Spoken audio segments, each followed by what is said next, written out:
I always have to explain it just so the viewers know. That's right. And scene. All right, good work, guys. Good job. Yeah, excellent. Way to go. Jeez. I love what you're doing with the character. What? What? Huh? All right, see you, Brian. What? Yeah. Yeah.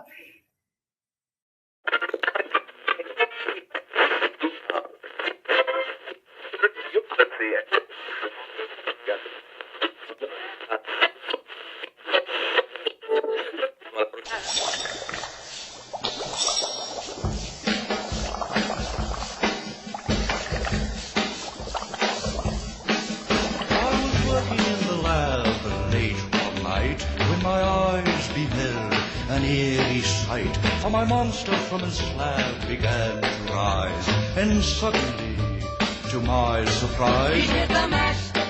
He did the monster mash. All right, hey guys, welcome back to the part 2 of the Halloween special. We're going to be giving you guys some tricks and treats of the fantasy season. I think it's pretty evident to see who the stud players have been this season.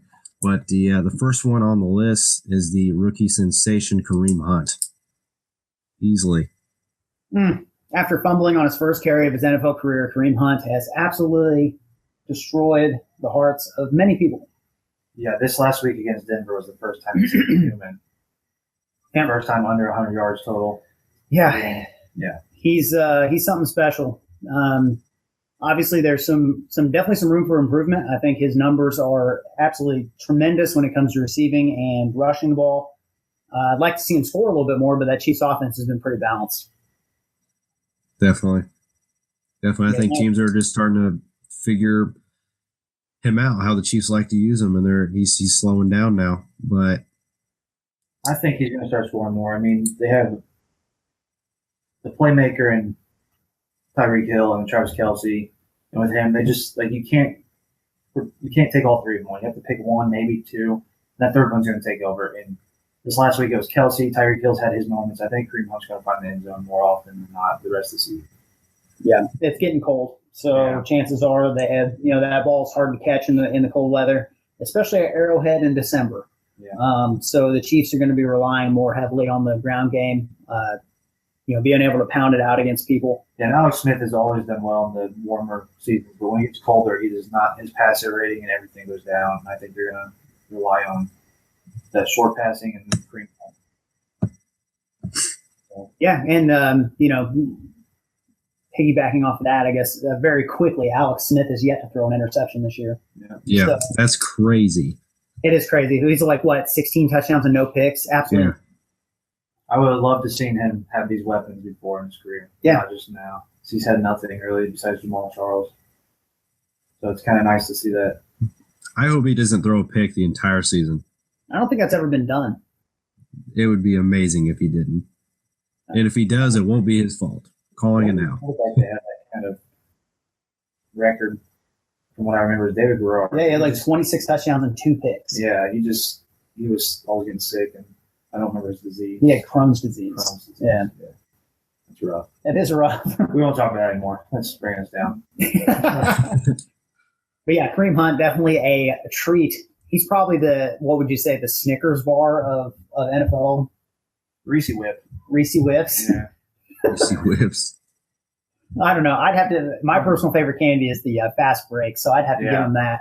Well, I was going to say Le'Veon Bell is coming around, so I still give him that Fastbreak. Yeah, true. He is he's a given. He's a fantasy superstar every year. So yeah, I mean, a Fastbreak is it's not ever old news. It's always good. Yeah, it's true. Huh. He's borderline good, but he's not there. Give the rest of the season, we'll see. Well, speaking of quarterbacks, another quarterback that's playing really well is Carson Wentz, who is probably a legitimate MVP candidate right now. He has 19 touchdowns on the season. Yeah. He's on pace for 4,000 yards. I think that slows down a little bit with the acquisition of Jay Ajayi. They don't want to have to throw the ball 600 plus times with Carson Wentz. They want to save that arm. They don't want just one season. So I think it's going to go down a little bit. He's still going to produce, but it's not going to be what he's been doing. It's I think the yards are definitely a little bit less than I figured he would have at this point. I know that sounds crazy, but he's been taking care of the football. That offense is rolling. It's high octane. They've got the weapons now on the outside. I think maybe he finally might be developing some chemistry with Alshon. And then, of course, they have the best tight end right now in Zach Ertz. Getting Ajayi in that trade is huge. It's going to allow him the ability to run that 4-minute offense to close out games. Yep. As we mentioned in part one, legit Super Bowl contenders. Carson Wentz is a big part of that with his ability to throw the ball around. Definitely. Aside from players, we got a very entertaining game last week. Perhaps the game of the year between Seattle and Houston. That game was insane. It's definitely top two for me with that Chiefs and Raiders game a couple weeks ago. But we were watching highlights on it, and it just was big play after big play after big play on the offense and defensive side. Yeah, I think I give the very slightest of nods to the Chiefs and Raiders game because of how it ended, exactly. That was the best 5 minutes of football I've ever watched, with as many penalties and just missed opportunities, and then coming back and hitting that back shoulder diving at the pylon touchdown with Crabtree. It was something special. That was a fun game to watch. But Houston and Seattle, Houston with the red hot Deshaun Watson going into CenturyLink or whatever they're calling it now, Quest Field, I think. Being able to compete with the Seahawks and him and Russell Wilson both throwing for over 400 yards and 4 touchdowns. Absolutely incredible game. The Seattle's not been the same as they have been in the past, but they're still really solid this year. That's still impressive for a rookie. His first time playing in that stadium, just go in there and absolutely shred the Legion of Boom. Yeah, Richard Sherman was talking about how no legendary quarterback, no quarterback at all has done that to them, and he's giving him props. I mean, if you didn't believe in Deshaun Watson, you need to start right now. Yeah, and he targeted Richard Sherman quite a bit. DeAndre Hopkins had 8 receptions and over 200 yards. Yeah, Sherman got him a couple times, but they went back and forth. He was not afraid to go his way at all. That's what I liked. His hands are nasty, and then you have that speed Will Fuller. I mean, that's nasty. They burned Earl Thomas over the top. Richard Sherman was covering Fuller, and he just went past him, went past Earl Thomas for a touchdown. It was dirty. That Texans team, man, they're going to be something to worry about. Yeah, his long ball is accurate. Yeah. So that offense is ridiculous. I think he's honestly another MVP candidate as well, with the way he's playing. It's really crazy that we have 2 rookies in the conversation for MVP candidates, but I think you're right. I want to see an MVP win. Or an MVP win. I want to see a rookie win the MVP. Yeah, to see a rookie win the MVP would be pretty interesting. That's another thing I don't think we've seen. Unless maybe like Jim Brown or somebody did it back in the day. But if Deshaun Watson and the Texans make the playoffs, I think he's going to get the regular season MVP. If they don't make it in, I'm giving it to Kareem Hunt probably, the rookie. Maybe. Yeah, I can see that. I think Alex Smith is in the conversation. Carson Wentz is in the conversation. It's I think Alex Smith and Deshaun would be my top 2 for MVP right now. Where do you have Deshaun rated in fantasy for here on out? QB1. In terms of quarterbacks, number 1, easy. No one has scored more points than he has so far in this season. I think he's from here on the out. Guy you think so? What? From here on out, the rest of the season, you think he's number 1? Oh yeah, after seeing how he played in Seattle, which I viewed as his toughest matchup he could have had, I think he's proved that he is matchup proof no matter who he plays. I think from here on out, he would be number 1. If not number 1, I think top 3 would, in my opinion, Tom Brady and Russell Wilson. Yeah. I would give it to him, but it's arguable. He's number 1. His schedule, though, he's playing a lot of teams that just can't put points on the board. He's playing the Colts in Cleveland, I believe, soon, and we'll see what happens. Maybe not Cleveland, but they already played Cleveland. Yeah, they're playing. They blew him out. He had like 5 touchdowns. Yeah. But he finds the end zone. I mean, even if it's 7 seconds to go, they're going to call timeout. I think that was him. That's what happened, yeah. So let's get him in there again. You got to make up for that game he didn't play. Yeah. Or the half game. Yeah, for this season, I would rank him number one the rest of the season as the guy who you would want to start. But for next season, in terms of the rankings there, I would put him at number 4 behind the usual 3, Brady, Breeze, Rodgers. But, I think he has turned himself into an elite QB1 for fantasy. Absolutely. So, Brian, you have some news for us. Oh, I just found out something too. I wonder if it's all the same thing. Oh, well, we all know now. So, breaking news live here on the show. We were waiting for it last week, but you didn't get to hear any of it because our audio sucked. But Josh Gordon has just been reinstated by the NFL. Yep.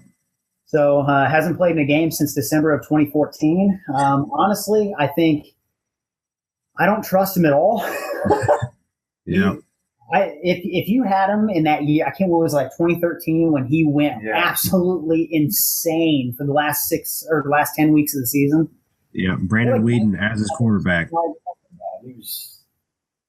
He's a playmaker, and on the right team, he's going to put up numbers. But I just can't. Yeah. I held on to him for a full season, I think, the following year, and he just drugs. And you watch that friggin' 60 Minutes on, I don't think it's 60 Minutes, but he's just talking about all the cocaine he does, and he has a smile on his face the whole time. You just can't trust a guy like that. So, I think Jordan trusts him a little more than we do by picking him up. But. Yeah, it's true. It's I don't know. It's something about like him, Justin Blackman. Basically anybody. Justin Blackman. But like all the talent in the world, and you just can't stay away from any drugs or anything like that. Like get it to get there, dude. Him and Megatron that year going back and forth with their receiving numbers was absolutely ridiculous. And if he can get the right organization, if he can go somewhere like the Patriots, which I can see happening. Oh my God! Like Bill Belichick would tame him, and if anybody could do it, it'd be Belichick, or maybe Arians. I could see Pete Carroll could do it. Oh my God, Josh Gordon on the Seahawks, get out of here! Jeez, but see, obviously there's talent there, or else we wouldn't be talking as much about it. But I mean, I imagine he'll be somewhere else next season. Yeah, I mean, people were trying to trade for him at the deadline. So him and Megatron, they were both trying to get the rights to him. But he'll find Panthers, get on the phone. Yeah, freaking what's his name, Marty Herning or whatever. Well, Josh Gordon's so fast that Cam Newton would throw it to him and he'd be so much farther because Cam's accuracy is not that great. Yeah, it's true. Guess we just need some speed on that offense for someone to catch up to his overthrown ball. Yeah, Josh Gordon seems to be that guy. Yeah. Maybe it backfires. Yeah, who knows? Anyway, back to what we were talking about. Anyway, Deshaun Watson. Yeah, freak show. All right, that's the end of the show. We'll talk now. I don't know. The other one that I want to bring up here is Jacksonville. I think as a defense as a whole, they've been absolutely insane.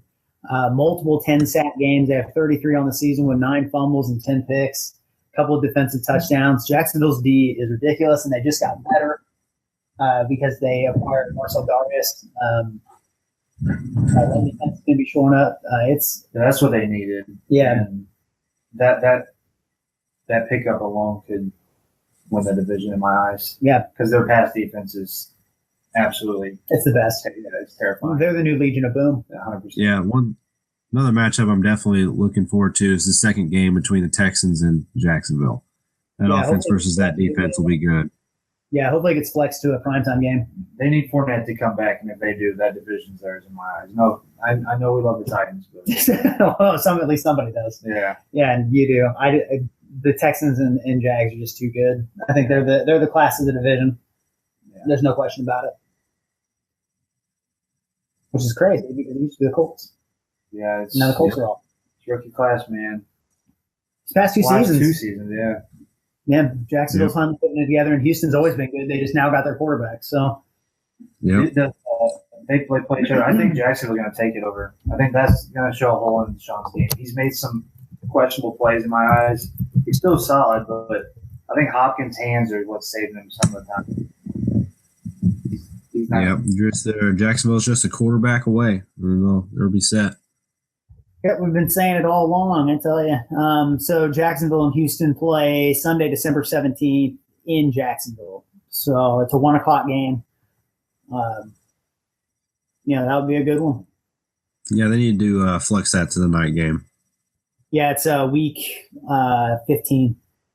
So that'll be good. By the way, I'm still a Jacksonville fan. I just wanted to reverse psychology. Yeah, totally. Classic Brian. Oh, yeah, I think I like the Eagles, too. Yeah, me too, actually. Yeah, I think I'm an Eagles fan. Yeah. I think I'm a Buffalo Panthers fan now, actually. Yeah, it makes sense. Man, that's a team right there. Let's see. It looks like the Thursday night game that week is Broncos-Colts. And then No one wants to see that. Saturday night game is Chargers and Chiefs. Ooh. The Chargers are looking much better right now. I think they've won 3 straight.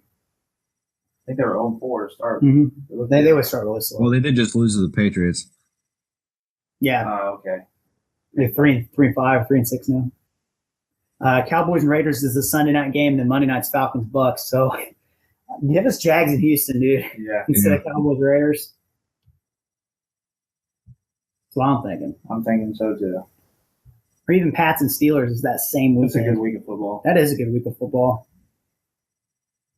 Week 15 is showing up. Eagles, Giants, Rams, Seahawks, Patriots, Steelers, Cowboys, Raiders, Packers, Panthers. It's going to be a good one. Yep. Well, those are your treats for this fantasy season. Now time to get into some tricks. Players that definitely tricked us coming into the season and haven't performed to the level that we expected. And topping off the list is no question Terrell Pryor with the Redskins. If you drafted him in your fantasy league, I have no idea what you were thinking. You should have known that he was not going to perform well in this situation. So yeah. You sound a little salty about it. No, I'm just letting people know that if you drafted him, you're an idiot. Well, at least we all agreed on something, Bill. That's true. Yeah, Terrell Pryor, all indications were that after that solid season in Cleveland, he may have turned himself into a legit number one. Not the case, however, as he's been recently demoted because of the play of Josh Doxson. And then he has 223 yards on the season, which is 1 touchdown. I think he has like 19 catches or something. He's looked awful. Yeah, with the whole Kirk Cousins possibly being traded and all this stuff, like I just feel like the mindset of the Redskins offense has not been what it should have been. I think another year with Pryor, he might perform better or be traded to another team. I think he'd still be a number one. I just think this was a bad place to go for. Well, he'll be a free agent at the end of the season. Him and Alshon only signed 1-year deals. Yeah, so he definitely will be. I mean, he was on the Browns the previous year. I mean, it can't get any worse, right? Oh, wait, it can, and it did. And it's. Let me offer you a counterpoint to that. You guys remember Peyton Hillis? Yeah. He was also really good on the Browns. Yeah. For 1 season.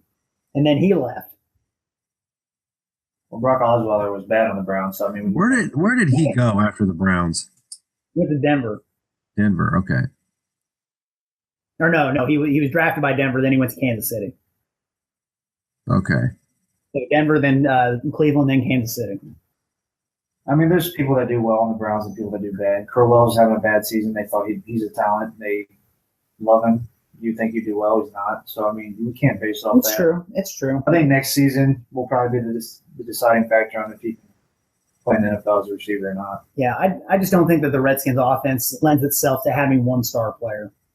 Just by the way they distribute the ball, I mean, it's all over the place. I was looking at the stats to try to find out where all these numbers for Cousins were coming from, and it's all over the board. It's with the exception of Doxson. I think he's starting to come around as the number one. But yeah, that is if Cousins is even there after the season.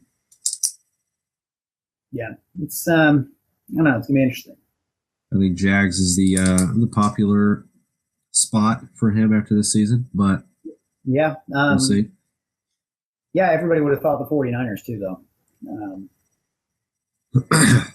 But I don't know. We'll see. I'd like to see him stay there just because he's had some success, but with how they've treated him. Yeah. Honestly, Fitzgerald possibly retiring or going free agency, I could see Terrell Pryor going to the Cardinals. Yeah, as long as they get their quarterback situation figured out too. For sure. That's what, And then that would be a good duo. in addition to Terrell Pryor, we mentioned him earlier with the trade frenzy in part one. Jay Ajayi hasn't lived up to his hype either with his breakout year in Miami last year, recording only 465 yards and 0 touchdowns. Yeah, the yards are there. I mean, for the most part, he's one big game away from being on pace for 1,000. It's just like that last week when he played. He broke off a 21-yard run, and then he had like 10 negative 2-yard rushes and to negative 6. Like, it just kills him how bad the offensive line was. He's going to make up his value in the second half of the season. If Devin can win a game or two these next couple of weeks when he's playing to run on by, Devin's going to be sitting pretty. Yeah, so Ajayi's going to be a big-time asset. Yeah. So, I mean, this one is basically just on there because of what he was valued at in the preseason. Yeah. This is by no means an indication that he's going to be bad the rest of the year because I think he's going to explode in the second half. And on the next definitely possible.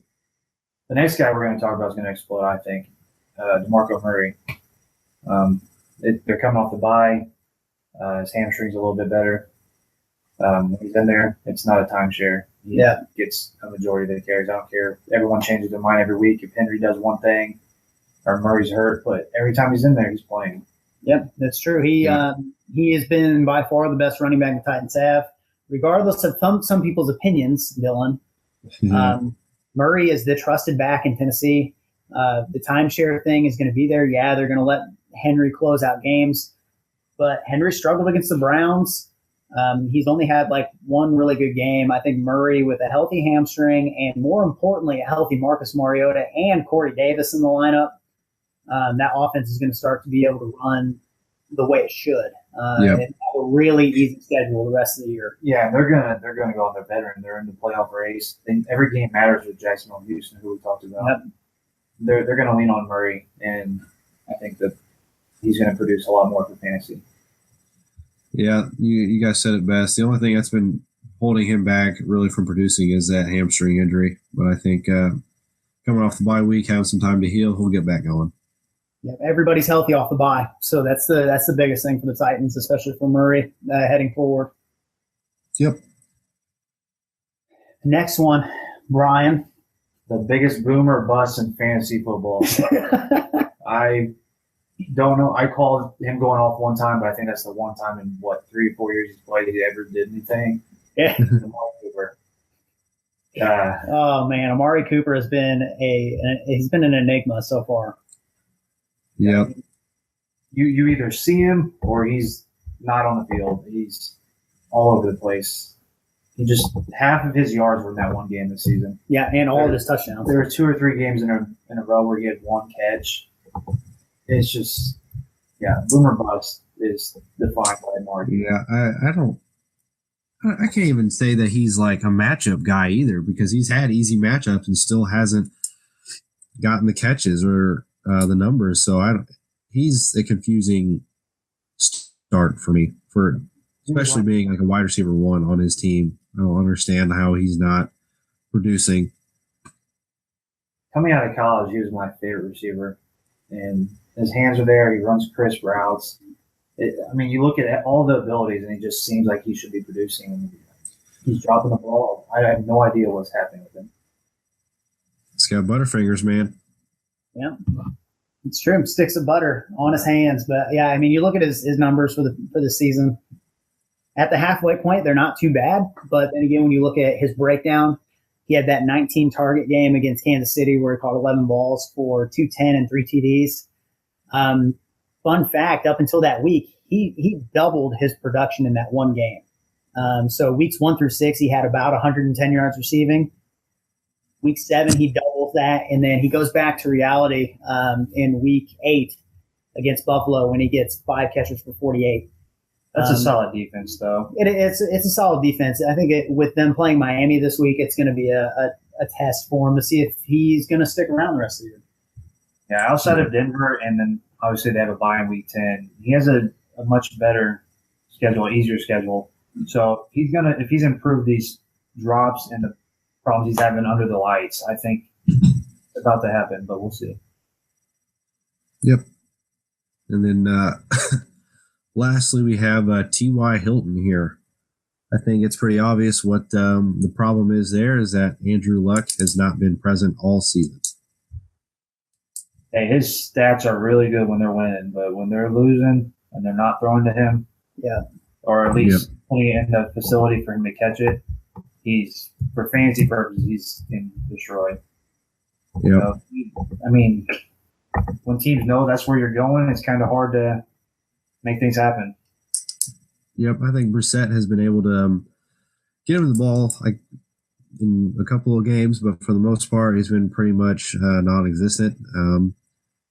They need to find some ways to get him the ball. He's easily the best playmaker they have on that offense. I think Marlon Mack is surging into that level as well, but they need to find ways to get T.Y. Hilton the ball. Yeah, he's had 2 really good games. So again, San Fran and Cleveland, so lesser opponents, but that's where the majority of his productions come from. And you look at his other games, it's been abysmal. He's outside of those 2 games, he hasn't scored above 10 points. He hasn't scored above 9 actually in those other 2 games. But those 2 games he had against Cleveland and San Fran, he scored 24 and 28. So, if Indy expects to be anywhere close to being a respectable, even a bottom feeder, a respectable bottom feeder, if that's a thing, they need to be able to find a way to get Hilton the ball. Like you said, it's going to be impossible for them to be competitive down the stretch, which may actually work out in their favor because they'll get Luck back next year, and then they can use that draft pick to get some more talent around them. What's their record? I think they have 2 wins. Yeah, they're 2-6. Okay.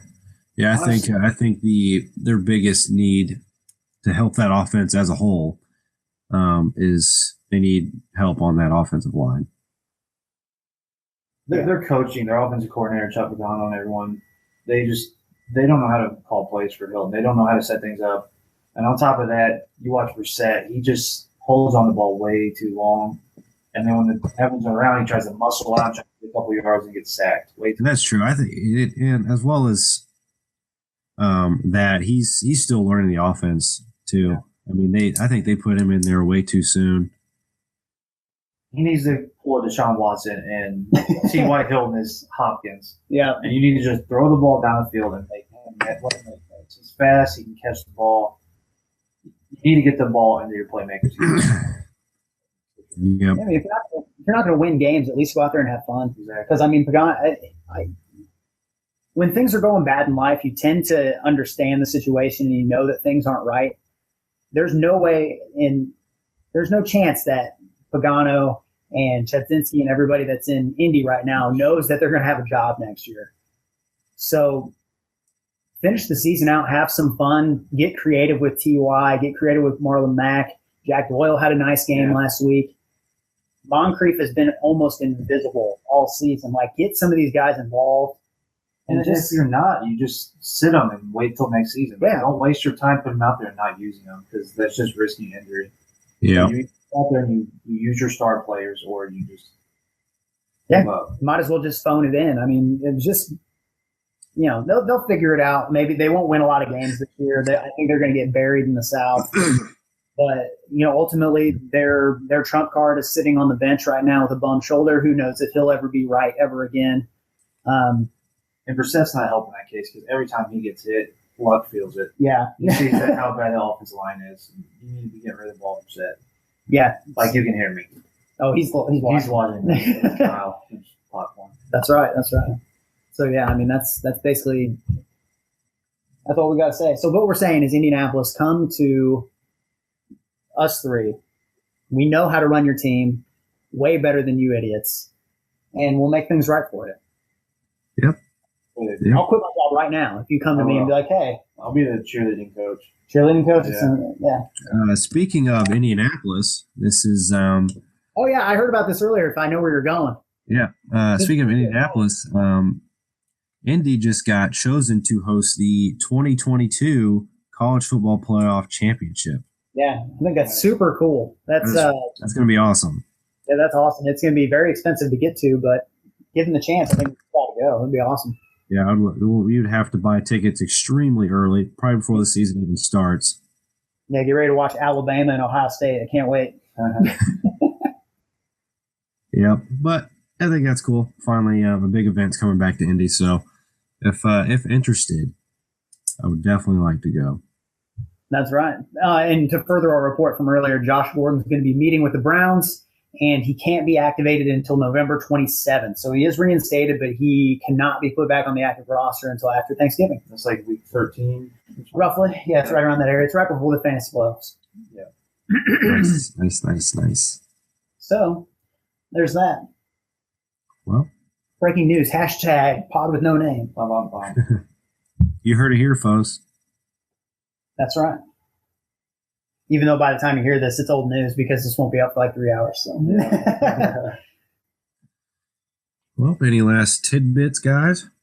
I don't think so. This has been a crisp, excellent 2-part episode of A Pod with No Name. I like it. The rest of the season brings us. We've got, next week. I guess we can talk about what we're going to be doing next week. We're going to be straying away from fantasy football for the most part. We might talk about it a little bit. Thank God. Yeah, give some predictions or something. Yeah, we're gonna loosen things up a little bit, and we're going to be talking about Thor Ragnarok, which we'll be seeing tomorrow night. Tomorrow night, baby. Cannot wait. And on top of that, also we're going to be talking about Call of Duty because we're all extremely addicted to it. And blue. Blue. When you got thumbs like these, it'd be a travesty not to. Yeah. So charge your headset, Tom. That's all I got. Plug in your $4 mic, Brian. Yeah, plug in your $4 mic. Get your. Make sure you have the summoning key, Tom. Dude, I thought I had it. Okay? I thought I had it. Speaking of summoning key, we should talk about the new SNES Classic. Oh yeah, we should talk about that sometime. We should, so even if it's not here. But. We should actually do a let's play of an old Super Nintendo game. Or we'll have a podcast of me playing Battletoads because I will get destroyed. Dude, Battletoads is ridiculous. Yeah. It'll be fun. 2-player mode, going down that vertical little tunnel thing, and you're like swinging back and forth like a wrecking ball hitting each other. That's before Dylan's time. Yeah, Dylan has no idea. All right. Well, there you have it, folks. Hope you enjoyed both parts of this special Halloween edition of A Pod with No Name. Yep. Tune in next week for the special content we will have there as well. And you know what to do. Hit that like button, subscribe for more content, and comment down below. Thanks, guys.